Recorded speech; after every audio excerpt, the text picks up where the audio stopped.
Hi everyone, I am Diana Rose Graho, the daughter of Mr. and Mrs. Eduardo Graho.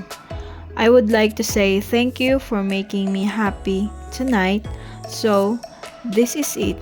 Thank you kaayo paugma kay ni go jud mo ani bisag nagkalisod-lisod pang gasto. And sorry og sometimes pasaway kaayo ko nya mo tubag usahay. But let me know you that love kaayo ta mo. Dili lang siguro halata kay gwapa man ko. Sir, bitaw, on this day, I reflect on the countless sacrifices you've made to give me the best life possible.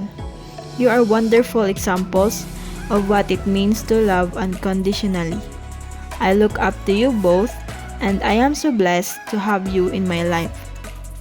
Thank you to the unsung heroes behind our every success and our source of inspiration. And again, thank you for everything, Mama o Papa. I love you so much.